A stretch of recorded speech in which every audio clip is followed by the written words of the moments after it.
What's going on, Lions fans? Welcome to the Pride Detroit YouTube channel. I'm Miko, joined once again by my guy Morgan Cannon, and we are back for Week 17 of the NFL season.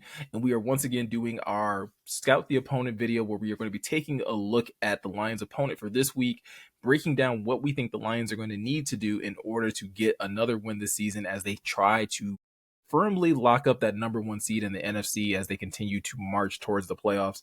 Morgan, this is going to be a very interesting game because I think at the beginning of the offseason, when the schedule was released, this was a game that a lot of Lions fans probably circled. I'm sure it's one that the coaching staff and the team circled because this is another one of those get back games where the Lions fell short to the San Francisco 49ers in the NFC Championship game. And obviously, it wasn't like they were cheated out of anything. It's just a game that got away from them. But this gives them an ample opportunity to basically right that wrong, right? Yeah, and I know it's not the game a lot of people wanted when the schedule first came out, like you said. Mm-hmm. You know, a lot of people had aspirations like this might be for the one seed, and it is. It's just only a game for the one seed for one of the teams in it, not both. So for most of y'all, I'm sure most of you guys know, but the most favorable outcome in Week 17 would be the Packers beating the Vikings on Sunday, and then the Lions handling their business against the Niners on Monday. That would lock the Lions into the one seed in the NFC, also lock up the NFC North, making Week 18 kind of a moot point, which would be ideal. But yeah, I'm excited, man. It's definitely going to be, I think they're going to treat it like a get back game. Like this might have some shades of like the Dallas game earlier this year when the Lions came into Dallas with the, one thing on their mind, and that was revenge. So I still think that's on the table. And it's just not been the year for San Francisco, man. Their championship window has been open for a minute now.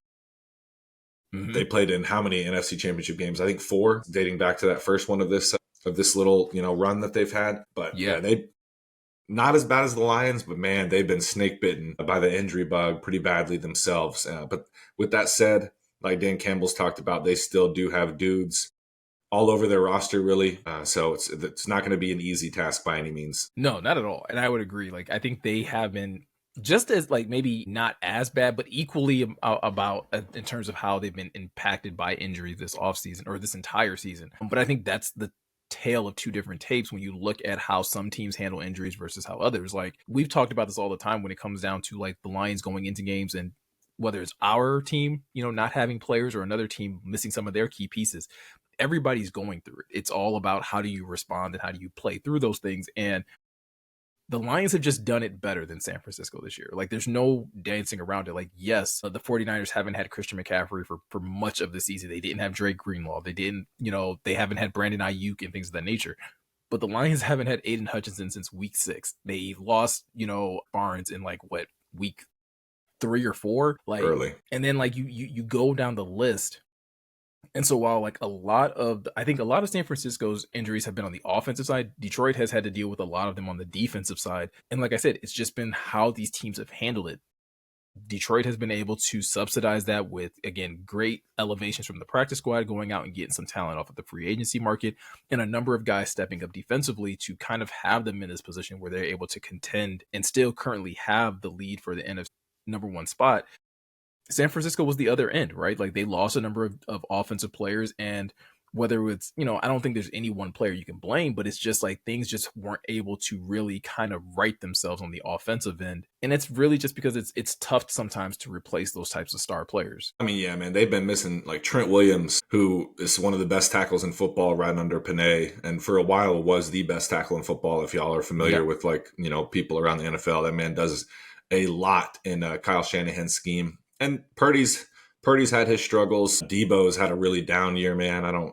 He's got as many touchdowns as Dan Skipper. So yeah, it's been tough over there. They're 6-9. Probably a lot of people on that roster are ready just to get to the offseason and get healthy and try to reload for next year. But San Francisco, probably a topic for a different, an offseason video, but they're at a crossroads because they're going to have to pay.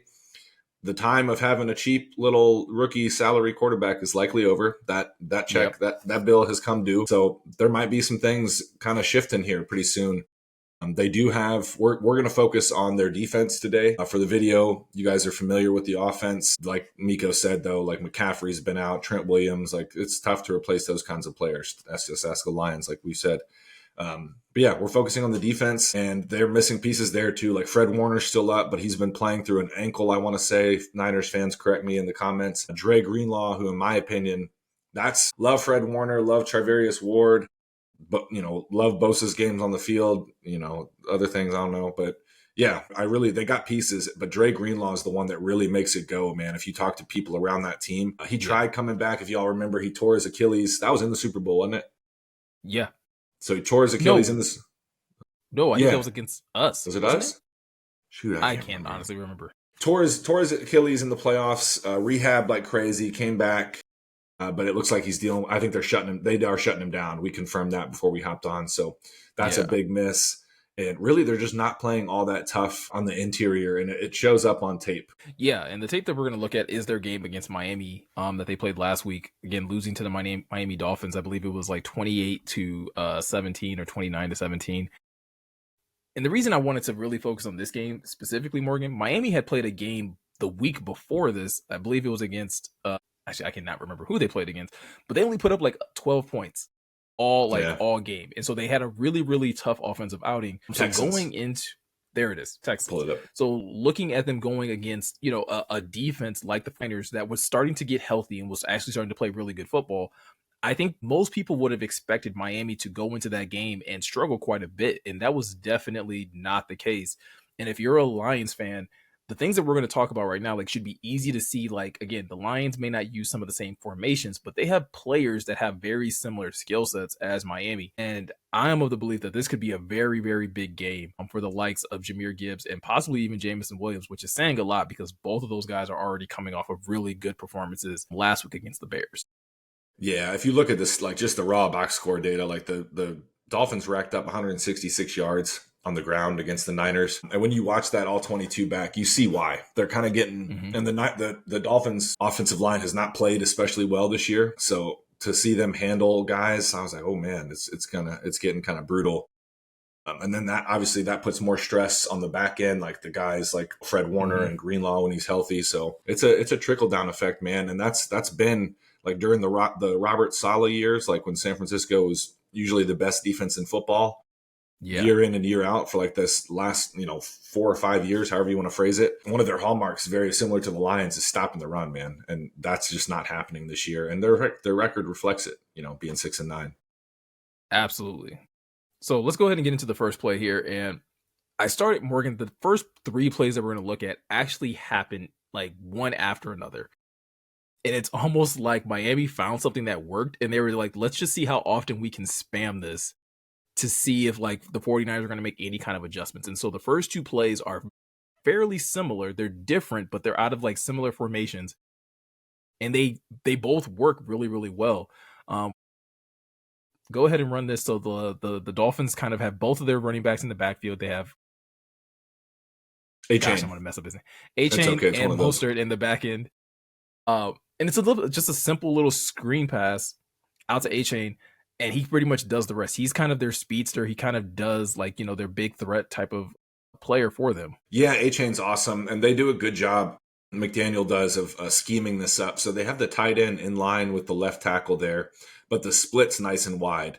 And what that's going to do is just give him a little bit of a head start getting out wide to kick that defender out for A-Chain. And then 84 for Miami gets a good pin down block, and it creates a little bit of an alley. But I'm sure this is stuff that you see if you're Ben Johnson. You're like, oh, yeah, Jahmyr can work with this, right? So gets the kick out, makes that guy miss 94 in space. That was pretty bad. And it's a first down. And they do Miami does a lot of this. I think you said, Miko, before we hopped on too. I do think some of it's to counter some of their offensive line and protection issues, get it out quick, have some extra guys in there chipping and helping out. But yeah, this is something that you didn't used to see against San Francisco, was stretching them out horizontally and making them miss. This defense has always been one of those. Everyone runs to the football and they hit. But yeah, this year they're having issues wrapping up, you name it. They're 16th in EPA per play defensively, 10th in DVOA. However, they are 24th in rush defense DVOA, which is pretty telling and something that hopefully the Lions have earmarked and ready to go for Monday Night Football. Yeah, and that's one thing I wanted to point out when talking about the formations. The Lions don't typically do a lot of 2-back formations, kind of how we were just seeing with the Dolphins there. But that doesn't mean that they won't put a Sam Laporta back there, or that they won't put an Amon-Ra St. Brown and really try to get the defense kind of guessing. Because while the Niners have been like easier to run on this year and than compared to years past. I still think like running into the teeth of that defense can still be hit or miss, right? Depending on certain downs and distances, because like you said, you have Fred Warner. That defensive line still plays really stout up the middle. But if you can get them on the edges to where, again, Fred Warner is a monster, and if especially if you're getting away from Nick Bosa, like that's a lot of pressure that you're putting on that secondary that's already worried about the offensive weapons that you have in terms of pass catchers. And then to also make them accountable for the run game, like that's something that could very well play into the Lions' favor. And wanted to get into the second play here because, like I said, I feel like Miami kind of figured something out with that, like little bit of a screen pass that was like, hey, this kind of got us 7 yards. Okay, let's see. Like they basically go no huddle in a similar type of formation with a similar type of like the way this play develops, and they get an even bigger chunk out of this play. Yeah, and I like the design. So you have like a full house situation going with 81. I don't know who their tight end is off the top, but you'll see he's in the backfield along again with Mostert and A-Chain. And it's really like a run action where they fake the ball to Mostert with 81 blocking out of that position that he's in next to Tua. So it sells it well, and then it's quick. Tua does a good job with this, getting the ball out quick and right on time. And he's able to hit A-Chain in stride. So again, man, this has got to be, red flag this for Ben Johnson, because I think you get Jameer in space like this against some of these players that San Francisco's running out there, and I think it's going to be problems for the Niners, in my opinion. Like that's tough to guard Jameer in space, man. A-Chain's a really good player too. Don't get me wrong, right up there with the best of them, but he's not Jameer Gibbs. I was gonna say they're very similar in terms of play style, right? Like they're both speedsters. They're both able to do a lot with the football, like after the catch, or again once they kind of get a headed steam going. And so I'm right there with you. If you're Ben Johnson and you're seeing these types of plays work, and you realize that this is a Niners team that doesn't play a lot of like straight man, right? Like they'll play some cover one here or there, but in terms of like how they try to play coverage in their defense, it's a lot of zone. So if you're able to, essentially get Jameer Gibbs in the flat, or even get him, you know, 3 or 4 yards past the line of scrimmage, and you're able to get a quick dump off pass to him and allow him to do the rest, it's really going to set your offense up well to kind of continue to keep the pressure on that 49ers defense. Yeah, and great point, Miko. They do. They spend a lot of time in zones, specifically 35% of the time they are in cover three.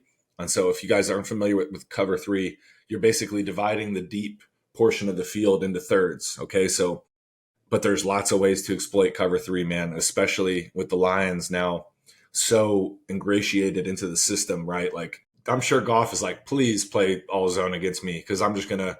Amon Ra's great at finding green grass. Sam Laporta, great at finding green grass. You have Jameson, who can take the top off and stress the seams, right, against cover three. So there's plenty of ways to beat it. Yeah, I think they're playing that much zone because just personnel kind of dictates what they're doing. But yeah. I was just gonna say that, right? Like with them basically down to just like one really good linebacker in Fred Warner, and you don't have Dre Greenlaw to basically be that other linebacker in the middle so that they can both kind of cover the flats, like it does kind of put you at a disadvantage. Like I'm sure, of course, you're going to play more nickel, and you're trying to have a corner out there that's going to still be able to cover those flats, because that's essentially what you still have in cover three, is that you should still have either a linebacker or a corner that's able to cover those flats. But if you're going to throw the ball behind the line of scrimmage, and essentially like everyone knows that you're basically going to get out in space right after that, like if you have a talented enough running back, which the Lions do in Jameer Gibbs, this is still a win-win situation. And that's if someone else doesn't come open downfield, because as we're going to see a little bit later, like there are still those opportunities to take those deep shots. Actually, in the play that we see right here, which again, once again goes to A-Chain. And this is the third play in this drive, and they once again get another big chunk out of it. Yeah, and this is right after that last play that we just highlighted. So this time you got Hill in motion towards the top of the screen. That's always going to draw some eyes. And just it's a really simple end breaker from A-Chain, who is a really good route runner too. But just running towards the green grass, man, running towards that space between the deep safety and the linebackers, right? So boom, is able to find lots of green grass, nice high throw from Tua, high points it. You see this a lot too against San Francisco, and it's been one of their problems, like, not being able to get off the field on third down. There's not much pressure here, and especially in terms of the interior pressure. Tua is able to sidestep it, reset his feet, and deliver a strike. So I hope we get more of this in the Bay Area on Monday night, man. I would love the Lions to be able to clinch. I would love to be able to go into that game with a clinching scenario in mind, because I think they'll come out guns blazing, man. Yeah, and this is the same type of, like, again, not sure about the formation. I mean, this does look like something the Lions would run, but like this type of concept where you're basically being able to create this type of havoc for a defense to have to contend with, because you essentially have two deep post routes on opposite sides of the field, right? You have a tight end that's running like a short little curl route in the middle, and that basically leaves that middle of the field open. So, like you were saying, Morgan, like there's ways of beating cover three if that's what a team wants to run, because everyone's eyes have to be in a specific place. And so at this point in time, it's just about, okay, well, everyone find the creases in the zone and make yourself available. Tua has two options here. He decides to go with A-Chain, but he also could have just as easily, I believe this is Tyreek at the top, like he could have just as easily hit Tyreek on this as well. Yeah, I think he had predetermined here once he saw that deep safety sitting nice and, way back there. Whoever that is, 7 maybe, that might be, or 6, excuse me. But yeah, it's an easy catch and throw, man. You don't, as a defense, you don't want to give up these chunk plays right down the middle. This is an easy throw that the quarterback can see, right down the pipe. But unfortunately, that's what's happening against San Francisco quite a bit now. Yeah. And so this is how I think, like, those three plays, Morgan, I think highlight perfectly like how the Lions can really get Jahmyr Gibbs involved this week, or even more so involved. Obviously, we saw him do a lot in the run game last week and get involved a little bit in the pass game. But if you're able to do stuff like this, where we've seen him go be flexed out wide in the slot somewhere or things like that and run routes, if this is the type of coverage that the 49ers are going to, employ even against, a running back like Jahmyr Gibbs, I do think it's going to be a really, really long day for their defense in terms of trying to be able to consistently get stops. And it's going to put so much pressure on them that when the Lions do try to run between the tackles, to try and get the Lions behind the sticks so that they don't open themselves up to these types of plays. Yeah, it's kind of a catch-22 playing the Lions, because I do think if you're going to have to bring, especially if you're San Francisco right now, as your defense is, as it is the way it is now with injuries and everything associated, I think you're going to have to bring extra people to the party, like down into the box, to be able to slow down the Lions. Mm-hmm. And then that opens you up to the stuff that we saw with 82 yards to JMO, like 6 yards or 6 points in a snap, right? It's what the Lions offense does to teams. And it's one of the main reasons why they're so dominant, is because they do stress people out so many different ways, like you said, Miko. And I think another thing that it's going to be interesting to see, again, going into this week, is the overall defensive strategy that the 49ers, apply to this Lions offense. Because I think, like, personnel-wise, it's very similar to what the Dolphins have, right? The Lions have a speedster in Jamison Williams, just like the Dolphins do. They have a possession guy that's a great route runner, just like the Dolphins do, in Amon-Ra St. Brown and Jalen Waddle, like very similar in play styles. You have a do-it-all tight end on both teams, and with Joano Smith and Sam Laporta for the Lions. So it's like you're dealing with the same threats. And at the same time, you're also dealing with offensive masterminds. Like the Dolphins have Mike McDaniels, and then the Lions have Ben Johnson. It's a lot of stress, but I wonder if they're going to employ the same type of defensive strategy, because there were some things in looking at this tape, Morgan, that the Niners decided to do. For example, not challenging receivers at the line of scrimmage and allowing guys like Tyreek Hill just to run freely and run openly through these zones. That I think if you do this against the Lions, like some of these plays, like this first one we're gonna look at is a drop by Tyreek. But if you do this stuff against the Lions, this is 6 points. Yeah, I think they're going to make you pay. And you have, like, San Francisco ends up rushing 6. So, that brings that's a different calculus right there. And they don't get home. Miami actually does a pretty good job of passing off the games. Bosa gets free at the end and they get a hit on Tua. But like you said, this is a dot. He drops it in there. But Tyreek's just not able to bring it in. Yeah, and you know what, too, at the top of the screen, whoever that is breaking from that inbreaker on the backside of the play, he comes open too. That might have even been an easier throw for Tua once Tyreek runs through right where you're seeing around the hashes right there. So, and that's working against Ward, number 7, who is a really good player. So, yeah, I do wonder how they're going to go about. You got 2 games left if you're San Francisco. You don't want to get embarrassed in any of them. But from the defense that we saw against Miami, that's not going to get it done against the Lions, man. The Dolphins are another tough team. Good talent. They got playmakers in a lot of different spots, but the season really hasn't gone the way they needed it to. and yet they were kind of able to take San Francisco to task. You know what I mean?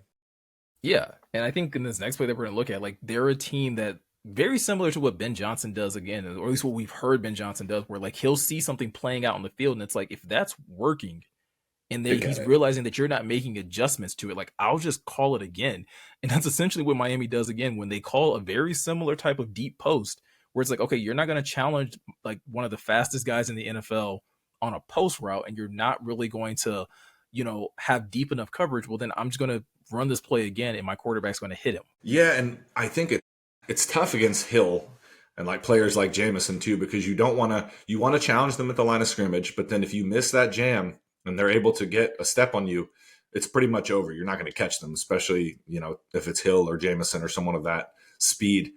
But yeah, you're playing soft coverage. The play fake to the running back sucks up the linebackers a good amount. Like you see Fred Warner kind of half-heartedly jump to try to get to that ball.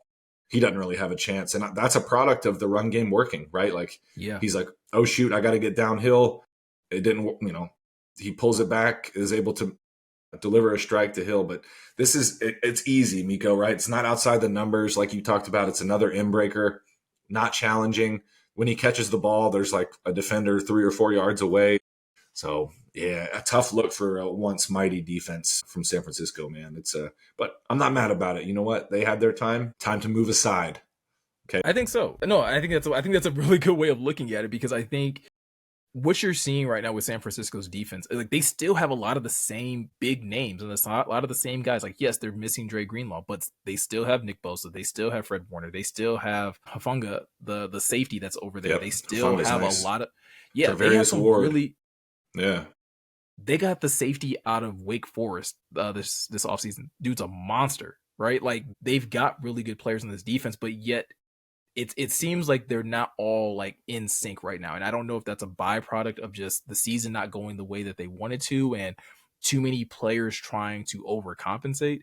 But stuff like that, like that play that you just pointed out with like Fred Warner kind of, biting on the play fake, like that's not something that you're used to seeing something from a Fred Warner. You're used to him being a lot more technically sound and things like that and more on his P's and Q's. And so going into a game where I fully expect this Lions offense to try and make a statement, to try and embarrass this defense, because obviously they have the personnel to be able to do it more so than the defense does. But like I fully expect this to be a track meet in terms of how the Lions are going to try and get after the 49ers this week. I'm sure it's probably been repeated or played like in meeting rooms of George Kittle talking about, hey, they had us in the first half, like with the message being like finish the job this time. And I think if the Niners are going to play this type of defense, and if you're able to get Jahmyr Gibbs going, and if you're able to get and take your shots with Jameson Williams, this could be a very big game for this offense. I think Amon-Ra is going to do what he always does. I think Sam's probably going to have a really big game as well. But like you said, it would be great to be able to get another win. It would be awesome to hear that, Jameson Williams cracks 1,000 yards in his third season in the NFL. Like there's a lot of milestones that could be crossed with getting this win. Yeah, it'd be nice, man. I want that team from Minnesota to lose Sunday. Football gods, hear us. Let them lose. All right, let us get a little clinching situation. And yeah, the kid from Wake Forest is Malik Mustafa. I do like him. 6 for San Francisco as a rookie. Man. Yeah, boy, he can play. And he's a hitter. Hufanga too, the one from USC, who's in his third year. So yeah, they got some players still. It's just NFL's a tough league, man. They've been at the top of the mountain for a bit now in terms of being one of the last 2 or 3 teams in the NFL for the last several years, and just tough. Sometimes you hit a rough patch and your roster gets a little old and dinged up, but that's why it pays to have a general manager like Brad Holmes. I'm not saying John Lynch is bad, but I was going to say, like, I don't even think it's necessarily like them having a bad team. I think it's just bad luck, right? Like, I mean, at the wrong time. Like you look at not the 49ers, sorry. Look at the Chiefs, right? I get it. They're 14-1 and, currently best record in the NFL. They still have had to deal with their issues, and they've still like it's a lot of like lucky situations. And when I say lucky, I don't mean like they weren't prepared for it, but it's like no one could tell you that this Chiefs team has played their best football. And I think that's the same thing you look at with this 49ers. Like there's probably a couple plays here and there in every single one of their games where it's like, man, if things bounced this way, or if this player didn't get hurt, or if this certain thing didn't happen in the game, maybe their record is flipped.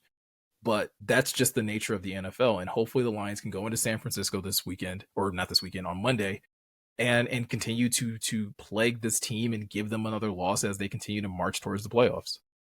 Yeah. Sorry, San Francisco. Y'all will be in Cancun or wherever you're going here in three-ish short weeks. So just keep that in mind. But yeah, that Honolulu Blue Wave is coming.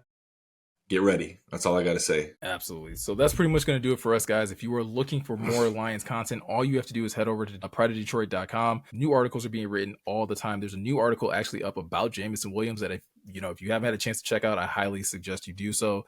Shout out Jeremy. Really good. That was good. Yeah, really good article from Jeremy, just kind of profiling like how Jamo's arrived at this point, and how a lot more people need to take notice of it. But like always, yeah, you can go over to the website and check that out. If you're looking to keep track of any of the videos we're uploading over here on YouTube, all you have to do is hit the subscribe button, hit the notification bell. Both of those things help out the channel a lot, but it also makes it easier for you to find our content the next time we upload or even go live over here on YouTube. So with all that said, I'm Miko, he's Morgan. Thank you guys for taking the time to watch, and we'll catch you guys in the next one.